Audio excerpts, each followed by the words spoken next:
What's up, y'all, and welcome to Durag Thoughts. My name is Trevor Wendt. I'm a visual artist raised in Virginia Beach, Virginia. I make art to challenge perspectives and give hope to the marginalized and oppressed. And if you've been rocking with us, we've been walking through the second season of Durag Thoughts and walking through my project, City of God. And so I hope that you watched the episode that came out on Monday for Solidarity Circle. And if you didn't, you should probably pause this and go watch that because you're going to get some spoilers. And really, you should probably pause this and watch Silent Stream if you haven't seen that, and then watch Solidarity Circle because they're a collective, unit. They're the only two episodes within the series that go in a chronological timeline together. And so, pause this and go watch that. But we're going to talk about some of the themes surrounding that piece and just some natural conversation surrounding the ideas. And as this, track was named, as that episode is named, Solidarity Circle, we're going to talk about some solidarity. And so my conversation partner for the day is going to be someone that you're going to get to know over the next couple of episodes of Durag Thoughts. This is one of my closest friends. He is a Master's of Divinity graduate from Emmanuel Christian Seminary. He is the JC Serve coordinator at a church out in Johnson City, Tennessee, and just a humble dude, a dude who's taught me a ton about loving people, serving people, and just continuing to hold on to hope regardless of the situations. Just one of my really good friends. So I'm pleased to introduce y'all to Nathan Cachiaras. What's up, Nate? Hey, Trev. Thanks so much for having me on. I'm delighted and honored to be here with you. Yeah, dog. I'm excited to do this. Excited to talk. So, it's kind of fitting, as I continue to work through this project, I'm like, man, this is a timely project considering all the stuff, the dynamics of the COVID year, the dynamics of what this other pandemic has been, violence against Black lives and people like really kind of starting to pay attention to some of this stuff. And so like stuff like that, the isolation and loneliness of the COVID year and a lot of those themes that have played out within this project, transition seasons, a lot of people are in forced transitions, kicked out of work, trying to find, new journeys, had big plans for this year and like plans fell apart, like all sorts of stuff is happening to people this year. And, even for us, we both graduate from Emmanuel, in May, right? And then we don't get to have the ceremonies that we were supposed to have, don't have those functions, and everything's kind of jumbled, right? But like I said, like in the midst of it, we look at this big moment, in the world, really like in the world, which has just been so wild to me to see happen, of like really the biggest kind of, justice movement in regards to rights for Black folks in our lifetimes. Up to back to like, my mom's childhood. Like that's, we're going a decent bit back to see something, this of this magnitude. And so, when with walking into a year like this, especially for someone like you who is a thoughtful individual that is trying to consider how people are feeling, like how do you stand beside, how do you play your part in this story, what does this season look like for you in regards to like walking through some of those spaces of just solidarity and trying to inform yourself more and trying to do a good job in the space of like ministering to people or just even walking out friendships with folks? What does that look like for you? Well, I'm super glad we can start with kind of quick and easy questions. I just dive right in. That's the way Trevor Wendt is. Yeah, no, that's okay. I think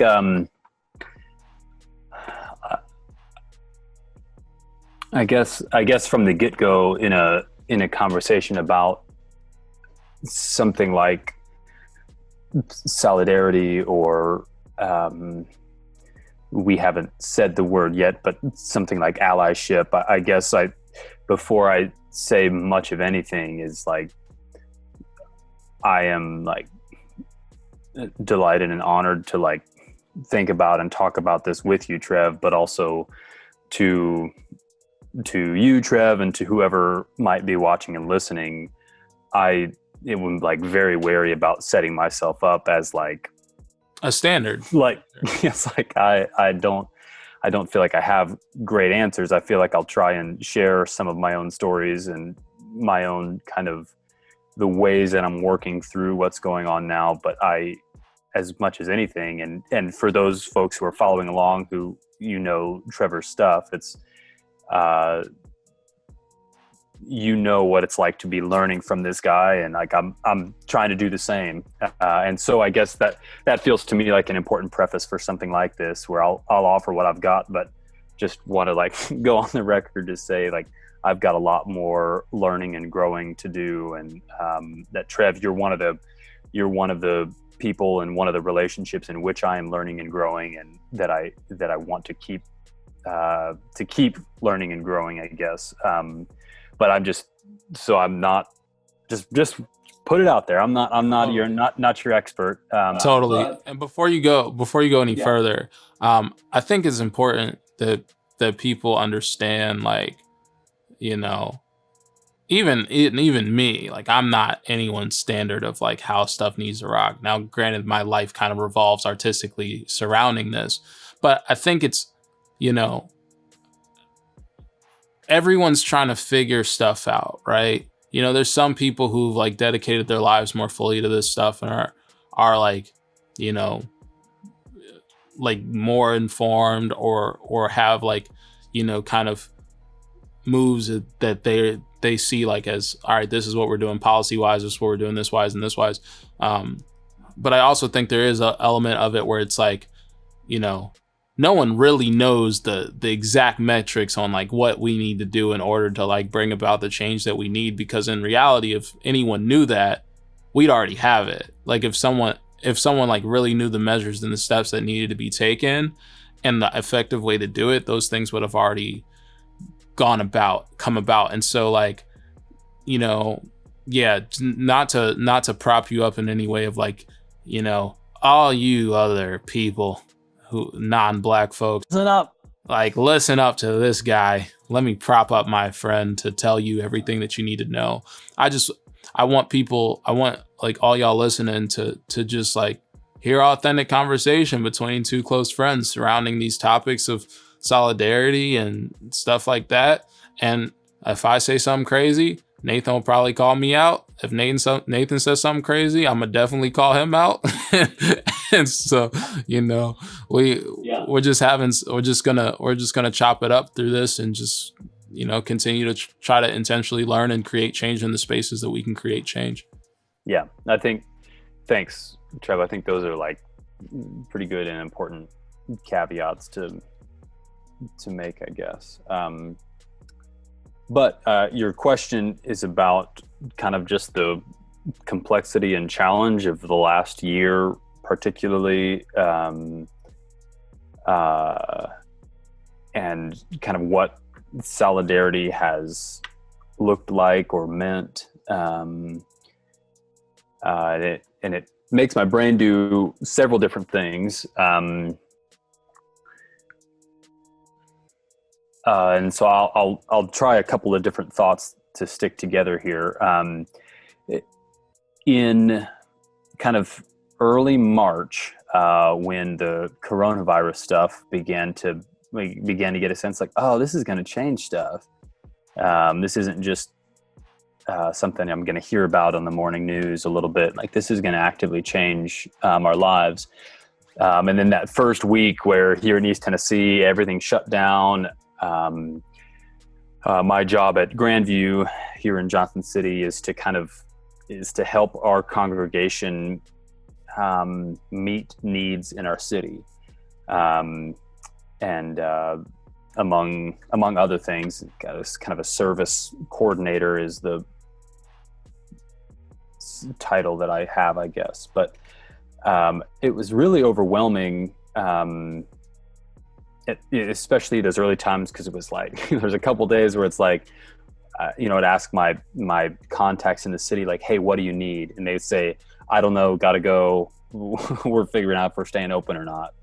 And then, the next couple of days it would be like, hey, like, here's something we need. And then the next day be like, just kidding. We thought we needed that, but now we don't because everything's different. And it was a very strange, we wanted to help. I wanted to help facilitate things, but we didn't know how to do it. And it kind of put me in somewhat of a funk, just personally, for about a week in March, where I just felt so strained and stretched, where it's like, what's the way forward here? And it set me reflecting on something that I think was new to me, but I don't think is new for folks who experience kind of environmental stress more regularly. I think it was new for me, and I think that's part of my privilege, I guess. But I think what I began to feel is like this strange game of like, I am in a bad way, and like personally, I'm like, I had a trip canceled. I have a lot to figure out at work. I figured out pretty quickly that I wasn't going to be able to graduate with my master's in the way that I expect. I had these things, and it's like, yeah, like those are sad. Those were frustrating, and those were stressful. But early on, we began to hear about someone who had a bigger trip canceled, or eventually it was like, here's someone who's really sick, or here's someone who lost someone to COVID complications or something like that. And it was very strange to kind of figure out how to hold the space for like, I am having a hard time and I'm facing some challenges. And also, you are facing a different hard time and you're facing different challenges. There's some connection. There's a sense of like, hey, we're all facing this coronavirus thing together. But it was a really, and I still find it very interesting. And I think it's drawn my attention to how important it is. Maybe this will bring us around to like a solidarity theme, but about how like effective life in kind of communities, whether like a defined community like a church, or like a group of friends, or a school, or like a larger one like a city or a nation, or even kind of an international community sense, how much we depend upon one another and sharing, being able to just kind of make that switch and navigate between like, here's what's hard for me and here's what's hard for you, and how to like not use those against each other, but rather to have that common experience of challenge, of struggle, of whether that be environmental or whether that be like having an active oppressor, to have that be something that we have enough kind of vision and relationship to have that be something that draws us together in something like solidarity, more than drive us apart into our own kind of isolated silos, I guess. I'm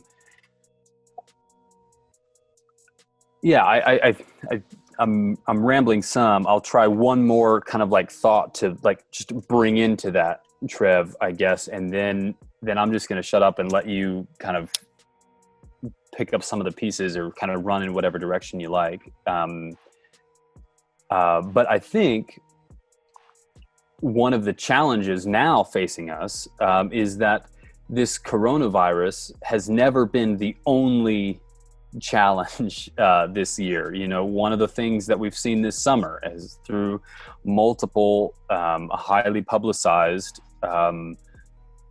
murders of Black people by police, and other kind of just kind of continued evidences of violence and racism against Black people in our country. It's like Black people have had to do the hard work again of saying, hey, people that have just started to care or share things on your Instagram, this isn't a new thing. You know, this is not something that started this summer. This is pain and this is violence that's not new. And so similarly, it's of course a different kind of thing, I guess. But part of what I guess I'm trying to drive at is the way that our experiences of pain, of fear, of discomfort, of all of the different, just those multi-leveled experiences, they're always multi-leveled. And I think white folks, majority people, have a chance through this coronavirus experience to reflect on the way that we ought to be kind of uniting with other people in the midst of struggle, in the midst of challenge, in the midst of adversity. I don't know. You go ahead and you say something and help me get back on track here. I'm feel like I'm kind of swimming. Yeah, it's all good. I think you know, one of the things you talked about that stuck out to me is like the concept of like environmental stress, right? Sure. And so, especially like when I lived in Johnson City and Bristol, I would go months at a time without like being in a room with like more than like 3 Black people or 3 people of color, period. And like, I remember really vividly this moment when I was on campus there, doing the MDiv, where there was a Masters of Divinity, for people who don't know what that means, where there was a like Black Caucus meeting at East Tennessee State University, because they had gone through an incident that had gained national news kind of recognition, where a young white dude out there dressed up in a gorilla outfit and with a banana and stuff, and was mocking Black Lives Matter, protesting like a group that was they weren't Black Lives Matter on ETSU or anything. They were people who were just protesting Black Lives Matter, like for Black Lives Matter, the cause, the idea. But came out and mocked them, and there was a whole big thing surrounding that. And I remember going to this meeting, and I walked in, and I had this like visceral moment where I was like, this is the first time I've been in a room with like 40 Black people in a very long time. Because I was going to school in Johnson City, I was, working at a church that had no Black people. They're like, there was like 1 Black family, and then there was me, and then there was one other person that went to this school that was my alma mater at the point, King University. And so, I would go these long stints of like this tension of like lack of understanding, right? And I feel that, and there's been many times in my life where I think about like the tensions of the environment surrounding me, right? It's like, even at Emmanuel, there's 1 Black professor, who's like, I guess I think Alolia has American citizenship at this point, I would expect. If he doesn't, he's been here long enough that I'm just gonna call him a legit African American, like came from Africa and is now like residing in America. And then there's no other Black presences. There's no other people.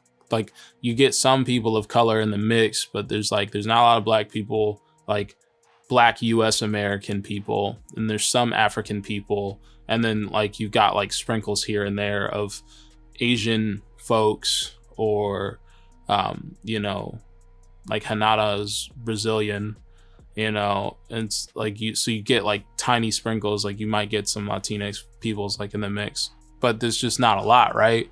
And so like there's this consistent environment like of like a tension of understanding. Like, you know, there's a moment where like one of my professors, like before a test, like asked if he could touch my hair and was already touching it like while I was trying to give him a response.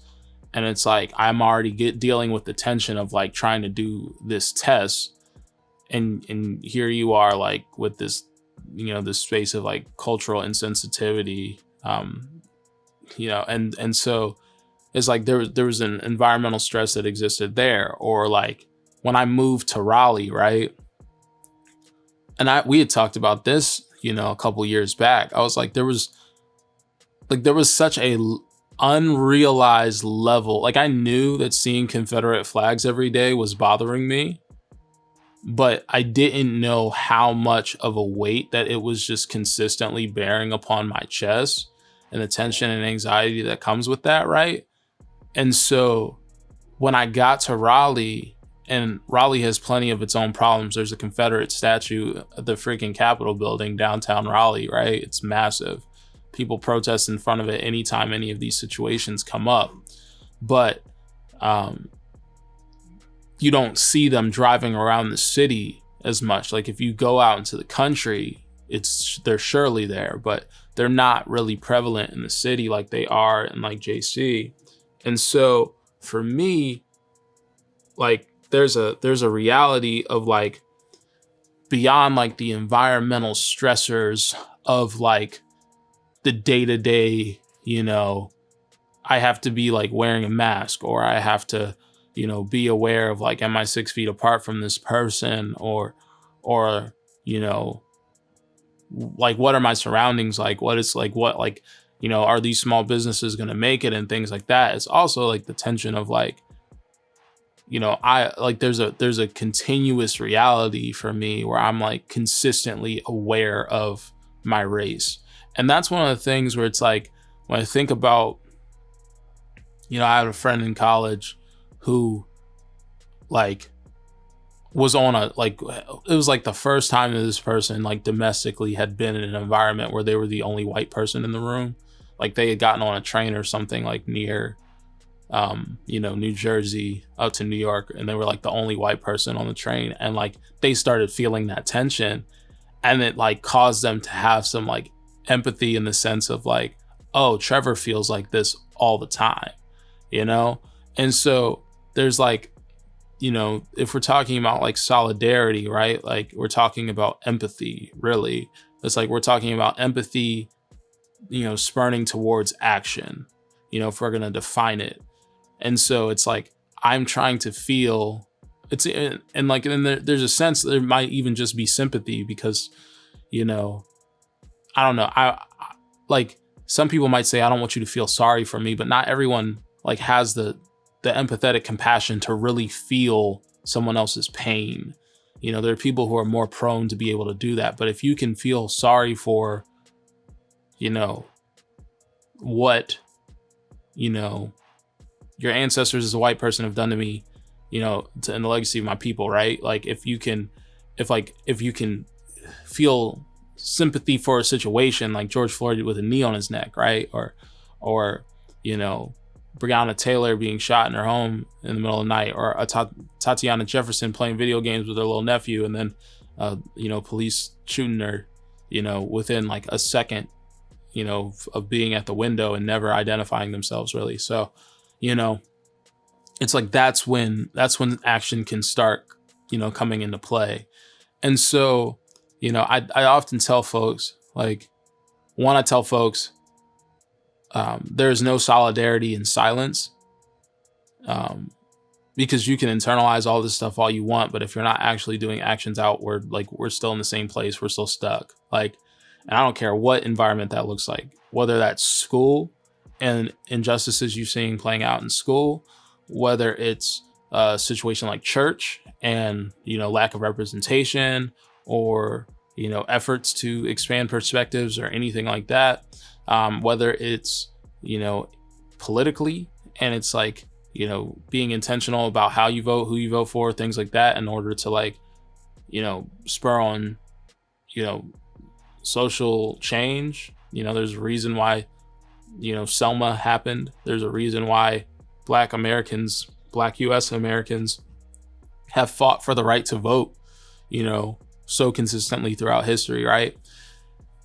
It's like, you have to create action in one of those, like in some of those spaces of life, whether that's interpersonally with a friend, like saying something crazy and calling them out. Like, solidarity has to play itself out in outward action. And so I say that to people all the time, but I also say that solidarity is the only solution to this problem. Because, and this is one of the things I don't think people, like, not everyone gets, is like, there's sometimes there's these ideas, right, that people can just like elevate, the standards. Like, if you're not with us, we're just going to take it kind of idea, right? Here's the problem with that. If you're not like going for like social change where like people are thinking differently, there's no rise to power that's going to happen that's not going to happen without aggression in that way. Like if you were to like, all right, so, if we're thinking about like rebellions, right? And I'm not saying that like people shouldn't, aim for freedom and wait upon like people's hearts to change and before they go and like execute whatever, realms and pushes towards freedom. But in the reality of it is like, if people don't see people of different races, different socioeconomic backgrounds, people don't see people, of different, sexual orientations and stuff like that as people who like have inherent worth and value, and don't see them as lesser just because, you're just going to end up back where you were. Like, if there's still a massive sector of the culture that hates, these individuals, like, it's not going to create a whole massive movement of change.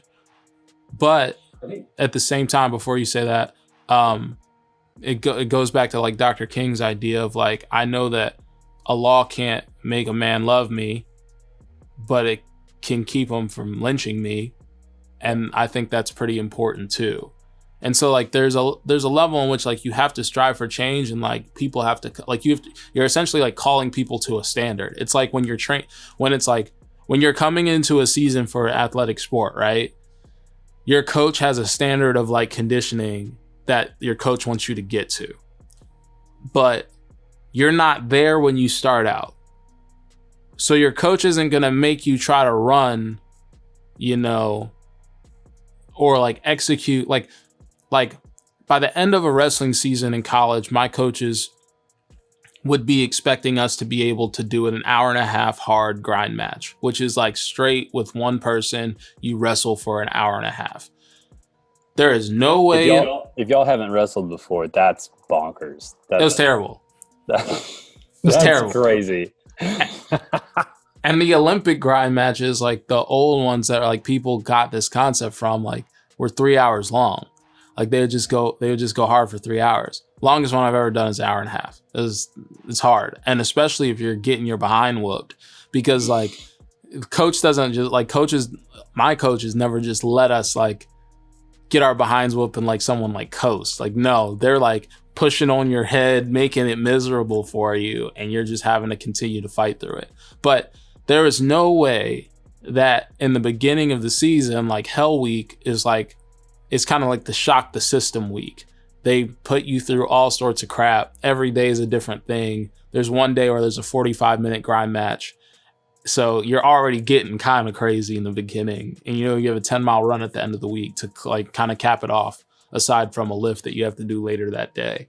But they don't expect you to do the hour and a half grind match during Hell Week because they know you'll die. Like they know you're not going to be able to execute it. Like the room's going to look super sloppy. Everyone's technique's going to fall apart. It's not going to be helpful. But over the season, it's like, all right, so we're going to do an hour and 15-minute grind match, like mid-season. All right, now we're going to do this. Like, you know, sometimes it's like your only practice today is to do this hour grind match, you know, and some of that would be what played out for us. And so it's like, there's a sense where you have to like kind of create a standard for people to reach, but you also have to like execute, like you have to execute like change and work towards change with people who want to change, like who want change, who want to be a part, or like hear stuff and it spurs empathy or it spurs sympathy, and then they start moving towards, okay, I'm trying to be a part of that. Like it's like, even if I'm not there yet, I'm gonna pick up the books. I'm gonna read these books so that I can get my conditioning up. I'm gonna watch these interviews. I'm gonna like listen to these audiobooks. I'm gonna listen to these podcasts because I'm gonna get my reps up so that I can actually create, you know, a more just society for people. So I can make Earth look a little bit more like heaven than it does right now. Yeah, I think your point, like the concept of like diversity, or even one of representation, I think those are kind of your train of thought here reveals that how important, but how incomplete kind of ideals of diversity or ideals of representation. In some ways, I guess those go together. How that kind of, if that's the end goal, there's a limit there. We have to move past those into solidarity. You think about like if there's a business or a school or something that wants to make sure and recruit an employee or a student or whatever, you know, from whatever kind of background or of whatever kind of ethnicity or race. On one hand, it's like, good, you know, we want a representation and we want a diverse set of backgrounds and experiences here. But if that's the end game, is just to appear like there's just a diverse number here, and that doesn't bridge or move into meaningful, empathetic experience that is substantively changing, is substantively transformative even to the individuals as well as the institution. You know, I think that's where we start to talk about things like tokenism, or where it's just like, okay, so you hired this black person, but it's like there's some like confusion about why, you know, and that because there's money to be made. You know, we've all of our inboxes are full of different companies like saying like Black Lives Matter at JCPenney or something, and it's like, I don't think I don't really know. One, I don't get emails from JCPenney. Two, I don't know if JCPenney cares about Black Lives Matter. But three, if I did get that email, that's about JCPenney making money, you know, on one level. You know, I hope there are people who care up top at JCPenney, but there's money to be made in appearing diverse right now, in appeering like awake. Yeah, good. Yeah, that's right. And so I think that like a concept of solidarity kind of holds our impulse for diversity or representation. I think the impulse, the kind of the calling of solidarity kind of holds us accountable in kind of a rush to get diverse or something. And I guess just to go back like all the way to the first time I ran my mouth in this interview, just to like make sure I'm clear that like I don't want to equate or really even compare that much the kind of pandemic of coronavirus and the much longer pandemic of racism in America. I don't want to like create some sort of like equivalency or either or, but just intended to say that like one of the things that maybe can come out of this coronavirus thing is a chance for majority and powerful groups to reflect on what it means to be suspicious and fearful in your environment without anything happening, but just because we know that the coronavirus is out there and we got to be careful.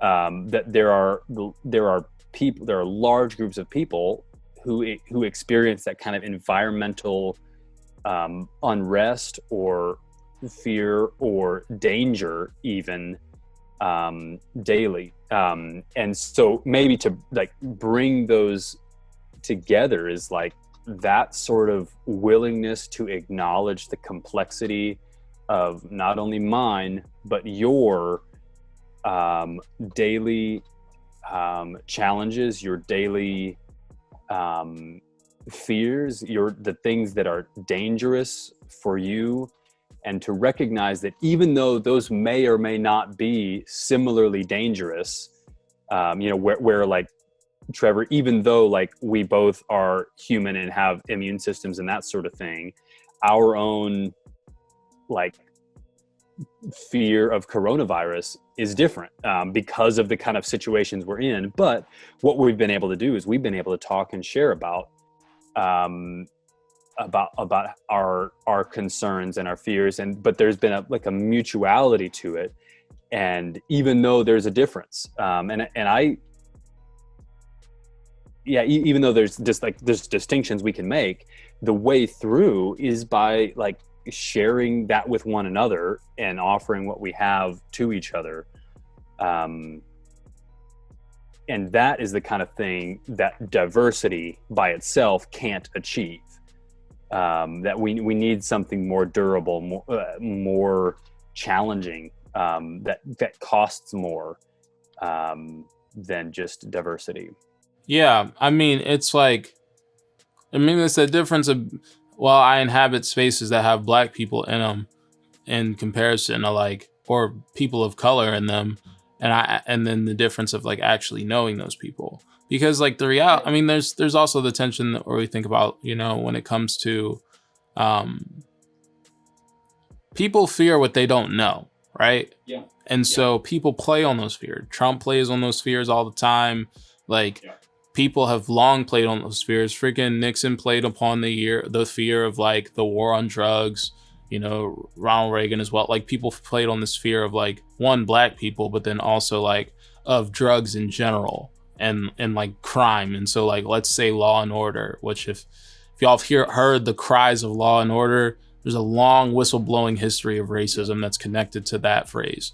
And so it's like, there's been this long history of like these like, usages of just like playing towards people's fears in order to evoke them to some sort of like, evoke them to like go with your cause or whatever the thing else is, right? And in ways, like, there is a sense that it could also be playing on both sides, because the fear of being murdered by a police officer is something that spurs people towards change. But it's a question of legitimate fears and illegitimate fears, because the war on drugs was a completely illegitimate fear. Drug usage was actually down significantly. It wasn't even an issue. It was just about being racist. Shout out Richard Nixon for highly racist presidential campaigns. And so, when we look at that, it's like there's such a power in knowing and aiming to learn more about folks who have a different experience than you.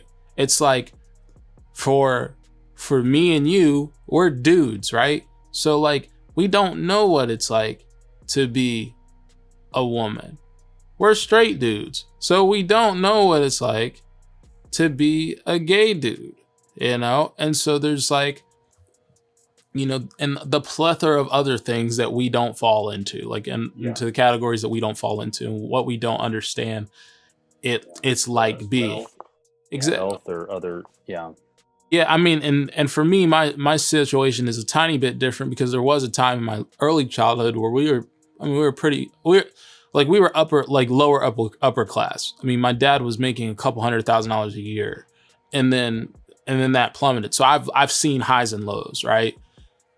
But when we look at, you know, that space, it's like for us, it's like if I want to be in solidarity with women, I have to know women's experiences. Like, women have been screaming how terrible rape is, and like how much it's not even prosecuted, and how many untested rape kits exist, and like all these things, right? For an extensive period of time. But it's only just in the last, like, at least in my life, it's felt like the last 6-7 years, it's become more of a forefront social conversation surrounding like the specific actions of, oh, rape culture is something that exists and things like that. Even when you have a situation like the Central Park turn, like exonerated 5, that, you know, was weaponizing the idea of raping a white woman against a group of like black teenagers at the time. But just celebrated Emmett Till's birthday last week. Yeah, I think in a similar story. Yeah, and so like it's like pockets of caring, right? There's so many levels to it. But for us, like to understand like, oh, there's a difference. It takes a step out of like, it's like, let me just sit back for a second and learn. Let me read some books. Let me listen to some podcasts. Let me talk to some people. Let me like shut my mouth in a room and just be a fly on the wall. Like it takes situations like that. And it's like, I mean, when you look at, you know, someone like Toyin, right? You know, with her rape and murder during this whole movement by a black man. It's like black dudes had to sit back and say, yo, I don't know that experience, but I know that we're failing. Like, we are failing black women. Black dudes are often the people who are murdering black trans women. And that's a problem. I don't care where you stand on the LGBTQIA plus scale of things, where your perspective is. Black dudes murdering black trans women is a problem. It's just not okay.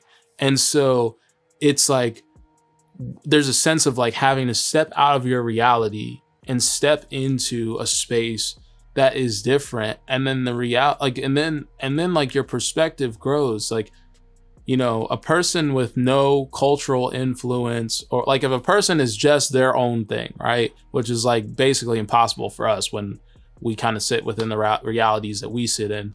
But like, you think of some of the greatest musicians, chefs, like the like artists, you know, all these different people, right? They're a culmination of other people's influences. Like, no one is self-made. Me and my brother talked about this on the Building a Vision episode. Like, no one is a self-made individual. And so we're all culminations. You're a culmination of the knowledge of so many different people. And my brother was saying this.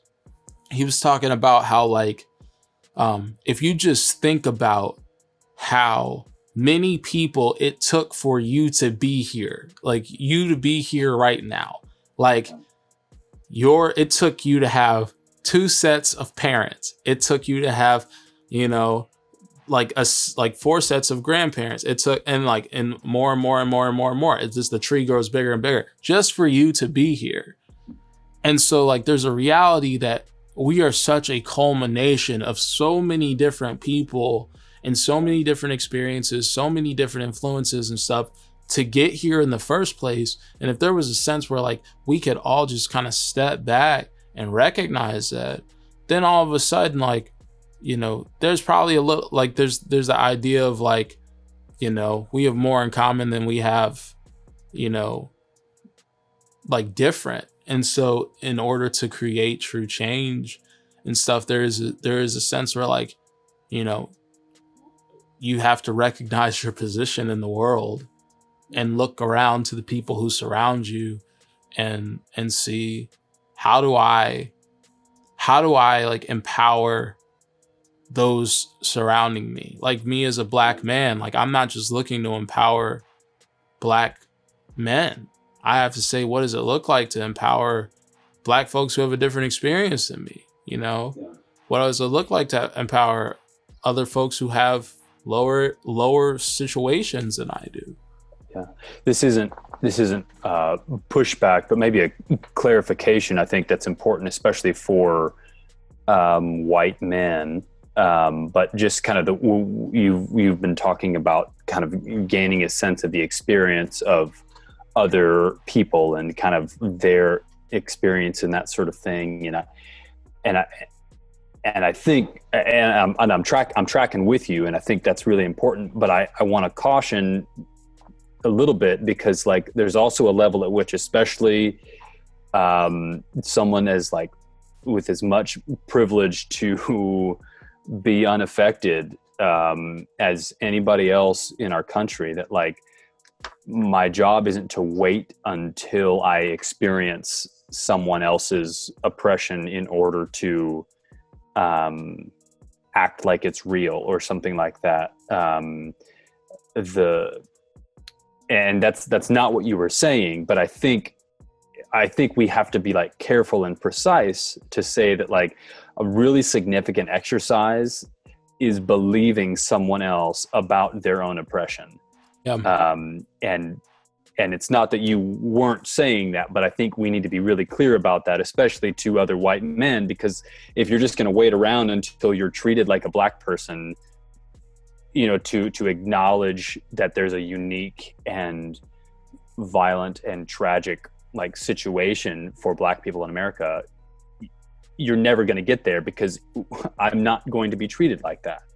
And similarly, if we're talking about men and women, or straight and gay, or you know, whatever, if you're waiting until you get treated like that, it's not going to happen. We have to make a more direct and purposeful kind of movement into solidarity than waiting for it to happen to us, I guess. And that solidarity requires initiative, I guess, is maybe an element in that.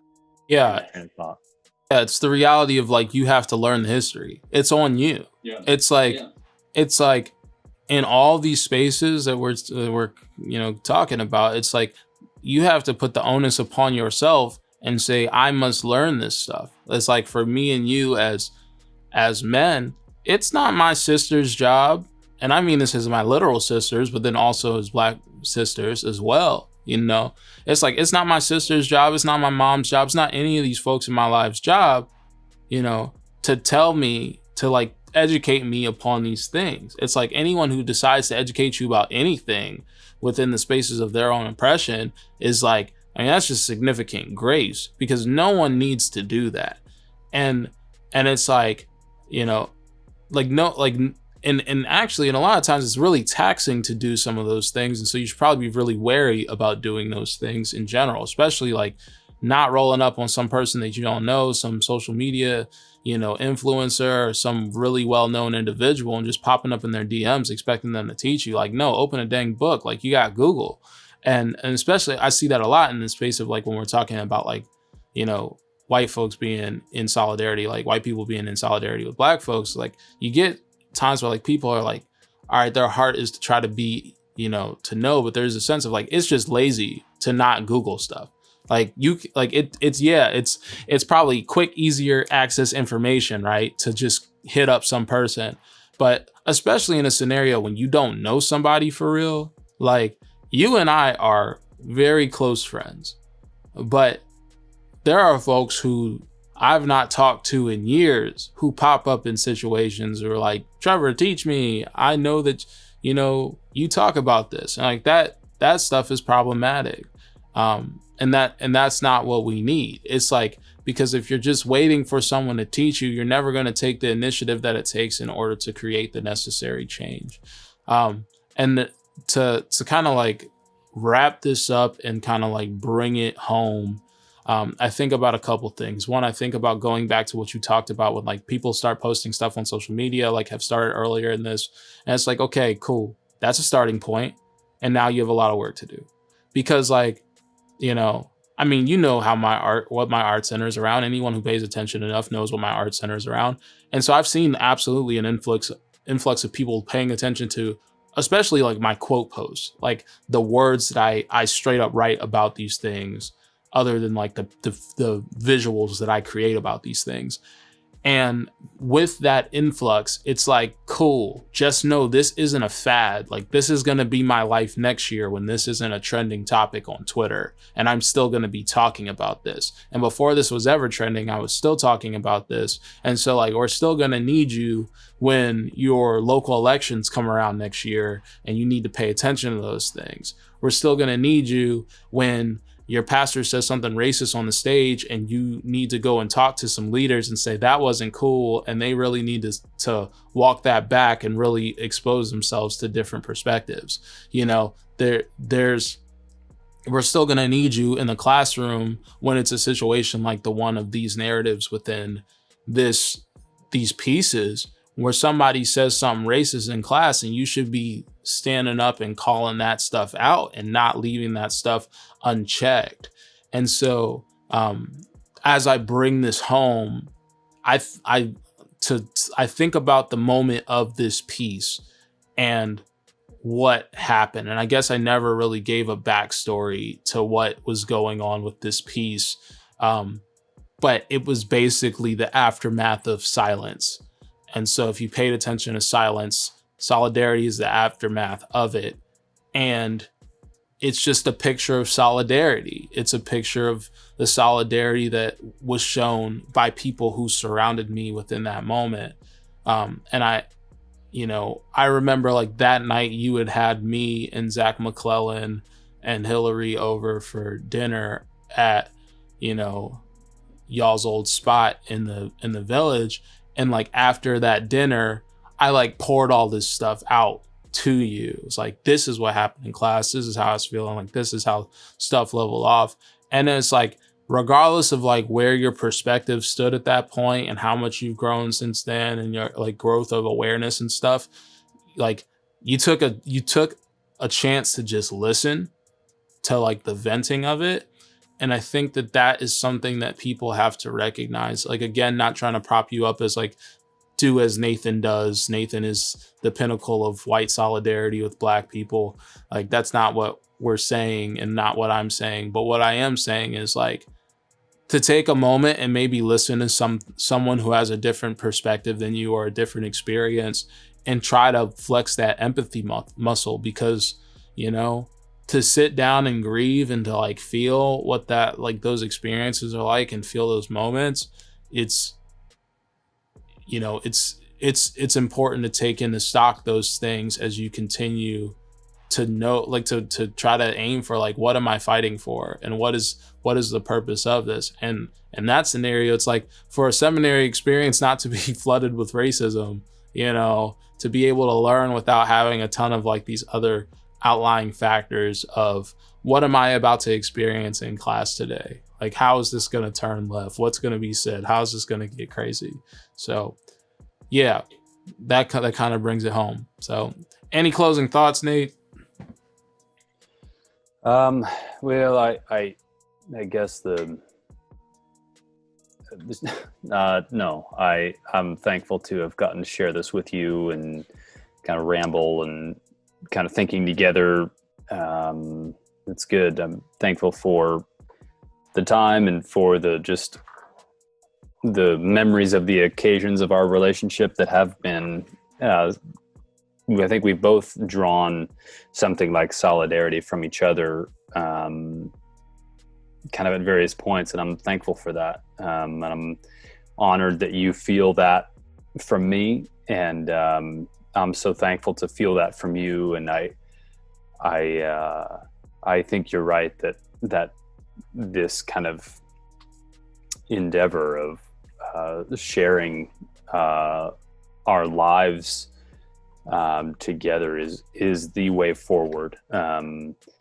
And I'm hopeful for the kind of world that makes, and the kind of ways that shapes systems, and calls for reform, and kind of on local, small, individual levels, and on the biggest levels imaginable. I'm hopeful, but we've got work to do. Yep, absolutely. I'll close it on this thought. Back to the other thing I said, solidarity is the only solution to this problem. And, Dr. King's idea that a law can't make a person love you, but it can keep them from lynching me. And that's pretty important too. And so, yeah, keep those things in mind. All right. Appreciate y'all for watching Durag Thoughts. Tune in on Monday to see the next episode in the series. We're coming in the last couple episodes of the project, City of God. And then tune in a week from today to hear the next Durag Thoughts episode, kind of breaking down and talking through some of the themes and conversations surrounding the episode that drops on Monday. And I'll catch you on the flip. Be easy, be safe. Peace.